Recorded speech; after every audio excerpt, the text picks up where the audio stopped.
भिवानी की 19 वर्षीय lady teacher Manisha की मौत के मामले में एक बड़ा मोड़ आया है। हरियाणा पुलिस इसे आत्महत्या का मामला बताती रही, जबकि सीबीआई की जांच के बाद अब ये केस हत्या की ओर बढ़ रहा है। मनीषा के पिता संजय कुमार ने दावा किया कि सीबीआई के अधिकारियों ने उन्हें बताया है कि यह हत्या है। हालांकि उन्होंने यह खुलासा नहीं किया कि हत्या किसने की और इसका मकसद क्या था। संजय ने बताया कि सीबीआई की टीम ने उन्हें यह भी बताया कि एम्स में मनीषा के शव का पोस्टमार्टम और फोरेंसिक रिपोर्ट एक बड़ा सबूत है। हालांकि मनीषा के पिता के इन दावों पर सीबीआई की ओर से कोई पुष्टि नहीं हुई है। अभी तक की जांच में सीबीआई की ओर से कुछ भी सार्वजनिक नहीं किया गया है और मीडिया से भी दूरी बनाकर रखी गई है। 11 अगस्त को लापता हुई ढाणी लक्ष्मण निवासी मनीषा का शव 13 अगस्त को सिंघानी गांव के खेतों में मिला था। तभी से मामला हत्या और आत्महत्या के बीच उलझा हुआ है। मनीषा के पिता संजय ने कहा कि सीबीआई की जांच खुलासे के लगभग नजदीक पहुंच गई है। हम उम्मीद करते हैं कि अब जल्द ही खुलासे करेंगे, क्योंकि उनके पास सारे सबूत चले गए हैं। हमारे परिवार से व आसपास के गवाहों से अच्छी तरीके से पूछताछ की गई है। मामला मर्डर का है। सीबीआई को भी पता है कि हमारी लड़की का मर्डर हुआ है और वे तहकीकात भी मर्डर के ऊपर ही कर रहे हैं। संजय ने बताया कि दिल्ली एम्स की रिपोर्ट भी सीबीआई के पास आ गई है। उन्होंने अभी यही बताया कि लड़की का मर्डर हुआ है, उसे जहर नहीं दिया गया। सीबीआई से न्याय की उम्मीद है। अगर न्याय नहीं मिलेगा तो हम फिर कुछ न कुछ कार्रवाई करेंगे। फिलहाल हम सीबीआई से संतुष्ट हैं। पिता ने कहा, हमारा शक तो शुरू से ही आइडियल नर्सिंग कॉलेज पर ही है। गुड़िया से हमारी पहले भी व उस दिन भी बात हुई थी। मैंने खुद ही कहा था कि वहां जाकर दाखिले का फॉर्म लेकर आना। वहां बीएससी नर्सिंग के लिए क्या फीस है और क्या कुछ है, ये मैंने ही कहा था। सीबीआई उनसे भी पूछताछ कर चुकी है। मनीषा के पिता ने बताया कि यह भी शक रहता है कि परिवार का तो कहीं हाथ नहीं, लेकिन सीबीआई को ऐसा कुछ नहीं लगा।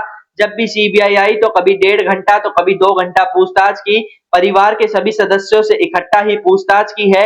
एक बार पुरुषों से और महिला स्टाफ ने महिलाओं से पूछताछ की। संजय ने कहा कि सीबीआई ने आश्वासन दिया है कि हम जल्द ही इसका हल निकालेंगे। भिवानी वाली पोस्टमार्टम रिपोर्ट और रोहतक पीजीआई की पोस्टमार्टम रिपोर्ट अलग थी। रोहतक में तो इन्होंने सुसाइड बताया था। एम्स की रिपोर्ट ने इसे खारिज किया है। संजय कुमार ने कहा कि सीबीआई के शक की सुई अभी भी नर्सिंग कॉलेज के इर्द गिर्द घूम रही है, इसी लिहाजा से वह जांच कर रहे हैं। मनीषा का मोबाइल अभी तक नहीं मिला है। सीबीआई को मनीषा की कॉल डिटेल तक नहीं मिली। स्थानीय प्रशासन पर आरोप लगाया कि उनके कारण ये मामला बढ़ा। संजय ने आरोप लगाया कि मनीषा की हत्या में राजनीतिक हाथ है, क्योंकि बिना राजनीतिक हस्तक्षेप के इस तरह के मामले को मोड़ा नहीं जा सकता और ना ही पूरे प्रशासन को अपने दबाव में लिया जा सकता। सीबीआई की जांच तो जी देखो लगभग नजदीक पहुंची हुई है और उम्मीद कर रहे हैं जी कि भी जल्दी खुलासा करें, क्योंकि उनके पास सारे सबूत चले गए हैं जी। हमारे परिवार से या आसपास के जो भी गाँव थे उनसे उन्होंने अच्छी तरह से तहकीकात कर ली है। तो सीबीआई ने कुछ बताया क्या मामले में अभी तक निकल के आया? मामला मर्डर का है जी। हाँ, सबको पता है और उनको भी पता है कि मर्डर हुआ हमारी लड़की का, और वो अपने तहकीकात भी मर्डर के ऊपर ही कर रहे हैं जी। तो जो रिपोर्ट आनी थी वो आ गई? हाँ, एम्स की रिपोर्ट आ गई जी उनके पास। तो उसमें क्या बताया उन्होंने जी लगभग हमारे पास खुलासा तो इतना कराया नहीं है, मगर यही बताया है कि लड़की के साथ मर्डर हुआ है। ठीक है, न कोई जहर दिया गया है इसको काटा वाटा गया है। तो उम्मीद है न्याय मिल पाएगा? हाँ बिल्कुल जी, उम्मीद है जी न्याय मिलेगा हमें, और नहीं मिलेगा तो जी हम फिर कुछ ना कुछ कार्रवाई करेंगे। हाँ, मगर फिलहाल हम सीबीआई से संतुष्ट हैं जी।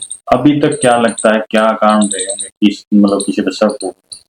शक तो जी हमारा तो शुरू से ही कॉलेज पे है, आइडियल कॉलेज सिंघानी, क्योंकि गुड़िया से हमारी बात हुई थी इससे पहले भी और उस दिन भी, और मैंने खुद ही कहा था बेटा वहां जाके आना और उनका प्रोफॉर्मा लेके आना। वहाँ बीएससी नर्सिंग के लिए भी क्या फीस क्या है क्या कुछ है, इसलिए मैंने ही कहा था कि उसको।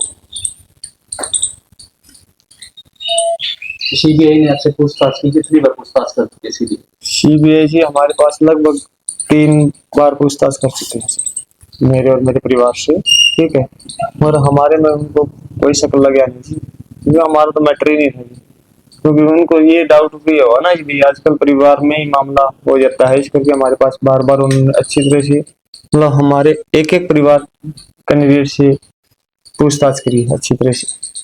तो लगभग जो सीबीआई कितने घंटे पूछताछ की आपके परिवार के साथ बात करें? हमारे पास लगभग आए हैं ना जी, वो कभी 1.5 घंटा कभी 2 घंटा ऐसे टाइम लगा के गए। तो जब पूछताछ कर रहे थे तो क्या सभी परिवार वाले इकट्ठा बिठा कर किया या फिर सबको अलग अलग? नहीं, सारे इकट्ठे थे जी। ठीक है, जेंट्स एक बार सारे इकट्ठे थे और लेडीज एक बार सारी इकट्ठी थी जी, अलग अलग कोई नहीं थी। अच्छा, सीबीआई लगातार आपके घर पर कितनी बार पहुंच चुकी है और सीबीआई ने अब तक आपको क्या आश्वासन दिया?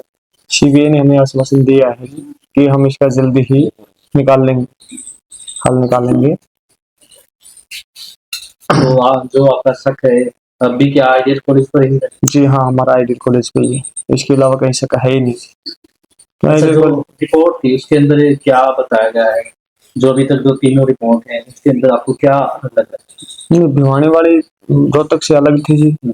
सबको पता है, आप लोगों को बताया गया था, ठीक है, उस टाइम पर।